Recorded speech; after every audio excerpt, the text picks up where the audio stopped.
Hello, and thank you so much for being here. Today we are doing a Q&A. Because there were quite a few questions, I've categorized them into 4 categories. So we've got questions about like YouTube, then we've got questions about life in London, also had some questions about strategic design, and then finally there were just a bunch of miscellaneous questions that didn't fall into any of those categories. So yeah, that's the final bucket. All right, let's get into the first category and talk about YouTube. Okay, first question is, what program do you use to edit your videos? Great question. I use LumaFusion, which if you haven't heard of it before, that's totally okay because it's only on iPad. So I edit all my videos on my iPad, which I think is very rogue. But when I started, I wanted to buy an iPad to get Procreate, and I didn't want to also invest in a new laptop at the time because my personal laptop had died. So yeah, I just ended up Googling how do you edit videos on an iPad and stuck with that program ever since. And that's what I edit my videos on. I'm not going to necessarily recommend that. But I kind of like it, so I've stuck with it, and eventually maybe one day I'll upgrade to a computer and use Final Cut or something. Next question is, I'd like to know which camera you use. So I use the DJI Pocket 2, it's what I'm currently filming on, and I've had it since I began YouTube. So when I began, I bought both a Sony kind of fancy camera and then also the DJI Pocket. And I found myself turning to the DJI so much more often because it's really subtle. It's on a gimbal, so the footage is really smooth. They do have a DJI Pocket 3 that has come out within this last year, and I'm definitely tempted by that. But for now, the DJI Pocket's working just fine for me. How do you time block for YouTube? Do you schedule in time with yourself or just go with the flow? So this one took me a second to think about. This was hard. I wasn't totally sure what I did. I think I go with the flow. There's probably moments when I time block and think about in advance, oh, I'd really like to get this video out by then. So I kind of have to do the work.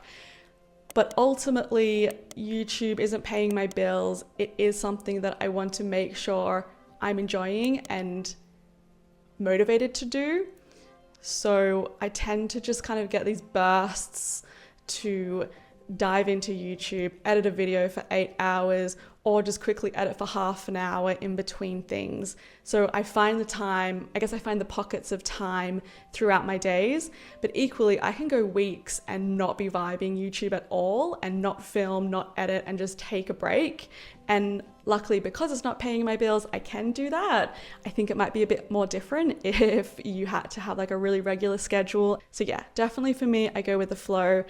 But if you're a person who likes to block their time and schedule it in and that works for you, then you should probably do that too.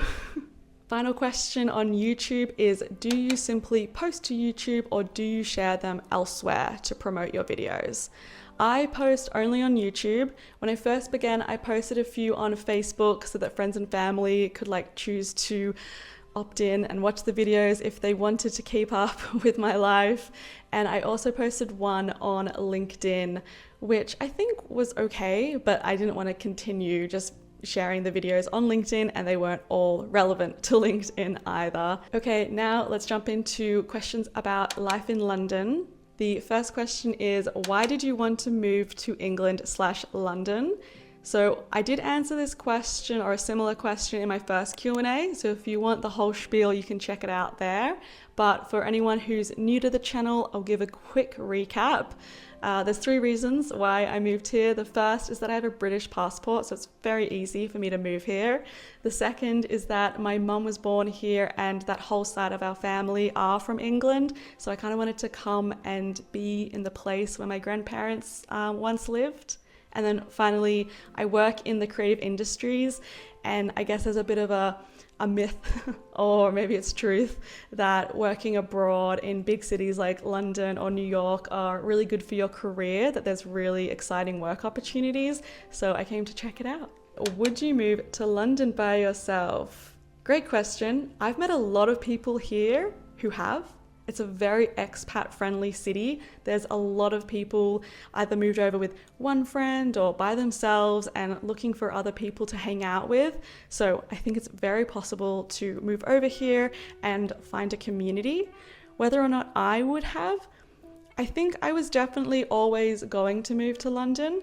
So I'm obviously so glad and so lucky that Liam wanted to move over with me, and maybe I would have moved by myself. I think now that I've lived here, I know that I could have, but it is very daunting of a prospect. So I probably would have tried to wrangle and find a friend who also wanted to move. But yeah, I think it's very possible and lots of people do it. So yeah, consider it. Next question is, what advice do you wish you had before you moved to London?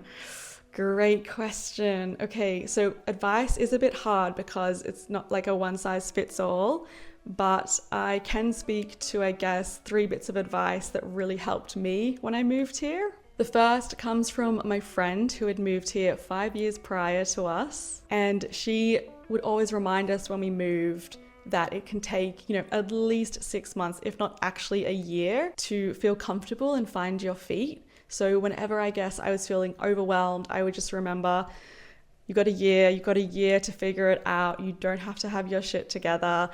You've got a year to find your feet. And I feel like that really helped when I was overwhelmed and feeling like I was behind or whatever I might have been feeling. I would just kind of take it easy and remind myself of that. The second thing I wish I knew was that you needed a bank account to get a flat and a flat to get a bank account. So essentially, to open a traditional bank account here, you need an address and something that kind of proves you live there, which is very hard to get because you need a bank account to get the flat. So if I knew that, it would have saved me crying in the middle of Barclays. Eventually, I learned that, there's digital bank accounts and that those you can just give an address of like the short-term accommodation you're in, and then you can set it up. So I wish I knew to set up like a Revolut or a Monzo or a Wise bank account before I came, and I would have just like made sure there was money on it, ready to pay the deposit for a flat. The third bit of advice is, if you're moving to London and you already have friends here, lean on them. We did, and we're so grateful for their friendship and advice during that period. It really helped bridge a gap where they made us feel so much more comfortable, confident, and there's a sense of familiarity. And now when we have friends move here, we are so ready and waiting to support them and help them in those first few months because we know how it feels. So don't be shy to lean on your friends and ask for some help. Oh, and another thing I wish I knew was that I probably didn't need to pack as many clothes from home as I did.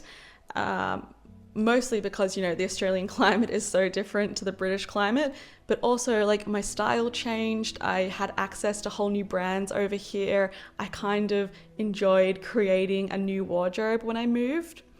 Versus with the one thing I did bring over that I'm really glad I did were my sheets, like my linens, pillowcase, duvet cover from Australia. So to be able to, on the first night that we moved into our flat, sleep in my own sheets was so nice, and I will definitely be doing that again if I move. How do you take care of your Aussie friends and family?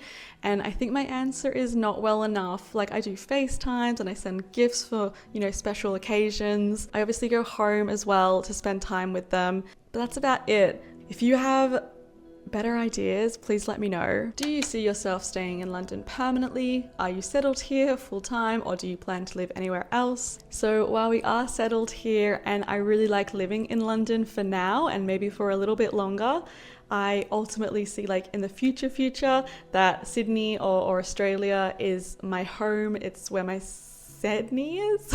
It's where my family is, and I like the lifestyle as well. If I did live anywhere else at the moment, the places that I would really like to live are Copenhagen and New York. So now we're in the strategic design section of questions. The first is, as a student starting to discover the world of strategic design, what are names, brands, or platforms that would work well as an introduction to get to know more about this world? This is a great question, and so I wrote down all of the, starter pack for strategic design and things that have helped me. So for podcasts, Design Matters, How I Built This, and Decoder. For platforms, The Future Laboratory, Wired, The Verge, It's Nice That, and The Brand Identity. For businesses, Morning.fyi, I absolutely love their free trend reports. They bring one out every few months and they're always, lovely artifacts. Random Studio, Modem, and Local Projects. For resources, I love Strategyzer, the Fountain Institute, d.MBA, and IDEO. And then personally, I'm not a huge fan of these final ones because I think they take a more advertising perspective to strategy, but I know that others have found it helpful. So also check out Sweathead and Julian. And then finally, books. I absolutely adore The Medici Effect and Good Strategy, Bad Strategy. I brought both of my copies with me here to London. And then a newer one is also Reimagining Design. So I hope that's helpful. I'll leave a link to all of those in the description as well. Do you have any advice for people transitioning into design strategy? How do you prepare and what kind of skills would be helpful? So if you are a curious person or you love problem solving, then design strategy is probably going to be something that really resonates with you. As for advice and skills, I think the first one would be synthesis. But when it comes to working in strategy, a lot of your job is distilling a lot of big ideas or big thoughts down to really simple forms that other people can kind of pick up and work with. So you'll day to day be managing or working with people who have a lot of big ideas, and your job is to bring it into a format that kind of brings all of those ideas together, finds common threads or patterns, and presents it to an audience that can just kind of easily understand what all those big ideas were. The next skill is storytelling. So once you have the idea and you kind of distilled all the information and you know what you're working with, you're then going to have to convince other people of your strategy as well. So that involves telling a really good story and bringing people along on your argument so that they can also buy into what you're selling them. So whatever the format is, whether you're building a deck, a Word doc, a video, whatever it might be, you can practice telling a great story. You can read books about storytelling and kind of articulating an argument. Debating is also a really good way to practice this as well. The final thing I would say for advice is to stay on top of culture. So culture is like a really important component of design strategy. You definitely want to prepare and practice being very tapped into culture. So whether that means staying on top of it through different platforms and news sites, media sites, or podcasts, whatever the format might be, essentially like you're going to be the voice of what's happening in the world and therefore why a particular strategy is going to be relevant to push forward with for a client, and you can use a lot of trends to make your argument. So I guess that's like a quick summary of skills you can prepare: synthesis, storytelling, and tapping into culture. Next question is, I would love to hear your thoughts on navigating a creative space without Instagram. And this is a really great question. Thank you to whoever asked. So I definitely thought I needed Instagram to get a job. But what I actually learned is because of what I specialize in strategic design, I actually don't. I managed to stay on top of and navigate the creative space for what I specialize in quite easily through platforms like It's Nice That, podcasts. I can hear so many different opinions and get so much information and advice about different products or experiences that are launching and what different businesses are doing. I can stay up on top of consumers and things like that through trend reports and my own research. I feel like through websites, like platforms, Pinterest as well, LinkedIn as well. If you follow the right people on LinkedIn, they can share some interesting things that's if you love a brand, go follow its CEO or its CCO, and they'll be updating their LinkedIn with recent products or experiences that they're launching. And yeah, I feel like I can navigate it pretty well without Instagram. But that's a huge disclaimer that, once again, I work in like the strategy part of design. I think if I was a graphic or motion designer, those are visual jobs, and therefore a visual platform like Instagram would probably be pretty important. I'm actually grappling with this at the moment because I'm interested in like getting into jewelry and jewelry design, and I kind of feel like Pinterest isn't enough for the visual side of the job, and I am kind of like, oh, do I need Instagram for it? I'm trying to resist, but we'll see. Next question is, how did your therapist help you work out your values and next steps? Which is a great question. So to give some context and background to this question, in my Why I Quit Consulting video, I talked about how I worked with my therapist to figure out my values, and then that ultimately informed my choice to quit consulting and what job I would take next.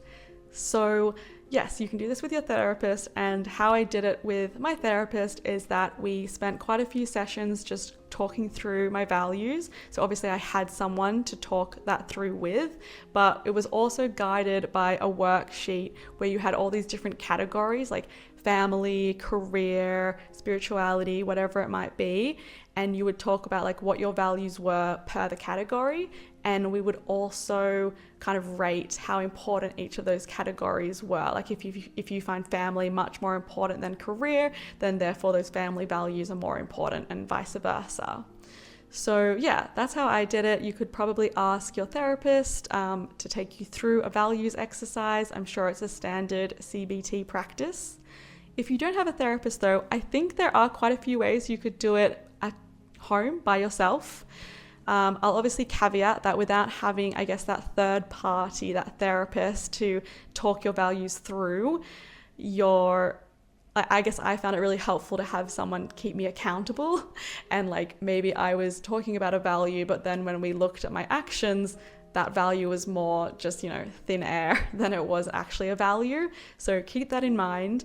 Maybe you have a friend who you really trust that you could do the activity with. And then as for the exercises, you can find those online. So just Google values worksheet CBT, and there should come up with a few options. I personally really like the Therapist Aid website. I find it very easy to use. And then if you're having trouble, I guess, identifying or naming your values, there's also more exercises you can find online to name them. So Brené Brown, I think her Dare to Lead website has some value naming activities. And then also something my friends and I like to do is Think to Perform's values exercise, which is like a really nice UX experience for identifying and naming different values. So I'll link all of that in the description, and hopefully it helps if you want to figure out your values. Okay, we are finally up to the last section. This is all the miscellaneous questions that didn't fall into one of those three buckets. The first is, where do you like living in Sydney? So I loved living in Chippendale, Surrey Hills, like Redfern area. I felt like it was really well connected. I also really liked living in the Balmain Roselle area. That was like a really nice family friendly area, but I did find it was a little bit disconnected from the main city compared to Redfern. If I was to go back, I would maybe be interested in trying like Bronte Waverley area, just to be close to both Centennial Park and the beach. But yeah, that area is pretty pricey, so TBC. What is your favorite book you read in 2023? And the answer is Tomorrow and Tomorrow and Tomorrow. I adored that book. Like everyone else, it's so good, guys. Like themes of love, ambition, trauma, identity politics, all my favorite things. Okay, we're up to our final question. What do you like about not having Instagram? Y'all, I like a lot. I love not having Instagram. It has been a game changer for me. I know there's a few things I'm missing out on, like funny memes or I guess internet culture, but for all of that, the amount I gain from not having Instagram is like so incredible. Instagram is like very stimulating, and as someone with a busy mind, I find it truly overwhelming, like it overwhelms me. But to answer your question, what I like about not having Instagram is I like not knowing what people are up to in real time. I like that other people's lives don't like live in my mind rent free, like that I'm not up to date on what they're doing. I also don't think we should be like so in the moment up to date on what people are doing. There should be like some time delay. I like not feeling any pressure to post. I like not coming up with a witty caption. I could never do that anyway.